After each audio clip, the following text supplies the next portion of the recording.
Kolose 3 ayat 23 berkata, apapun juga yang kamu perbuat, perbuatlah dengan segenap hatimu seperti untuk Tuhan dan bukan untuk manusia. Saudara yang dikasihi Tuhan, salah satu hal yang paling melelahkan dalam hidup adalah ketika kita sudah berjuang dengan sungguh-sungguh, tetapi tidak ada yang melihat. Kita memberi yang terbaik, tetapi tidak dihargai. Kita berusaha setia, tetapi dianggap biasa. Kita berkorban, tetapi seolah tidak berarti. Dan perlahan muncul rasa kecewa di dalam hati. Kok cuma aku yang berjuang? Kenapa orang lain tidak mengerti? Apakah semua ini sia-sia? Kadang yang melukai bukan beratnya perjuangan, tetapi perasaan tidak dianggap. Karena manusia memang punya kebutuhan untuk dihargai. Namun masalahnya, kalau hidup kita terlalu bergantung pada pengakuan manusia, hati kita akan mudah lelah. Sebab manusia bisa lupa, manusia bisa tidak melihat, manusia bisa salah menilai. Tetapi Tuhan tidak pernah demikian. Dia melihat setiap air mata yang tidak dilihat orang lain. Dia melihat setiap kesetiaan kecil yang tersembunyi. Dia melihat perjuangan yang tidak pernah kamu ceritakan kepada siapapun. 1.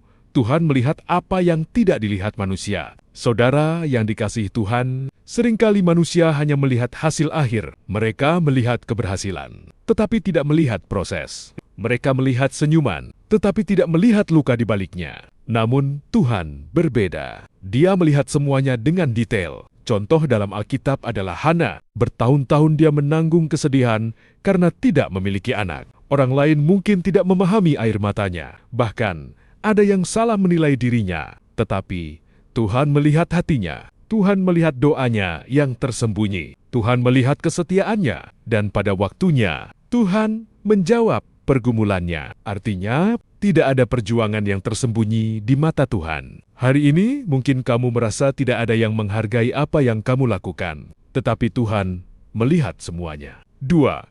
Kesetiaan yang tidak dilihat manusia tetap bernilai di hadapan Tuhan. Saudara yang dikasihi Tuhan, dunia sering mengajarkan kita untuk mengejar pengakuan. Semakin dipuji, dianggap berhasil. Semakin dikenal, dianggap berharga. Padahal, dalam kerajaan Tuhan, kesetiaan lebih penting daripada popularitas. Contoh dalam Alkitab adalah Yusuf. Saat menjadi budak dan tahanan, tidak ada yang memuji dia. Tidak ada panggung, tidak ada penghargaan. Tetapi dia tetap bekerja dengan sungguh-sungguh. Dia tetap setia, meskipun tidak dilihat banyak orang. Dan justru kesetiaan di tempat tersembunyi itulah yang mempersiapkan dia untuk posisi besar. Artinya,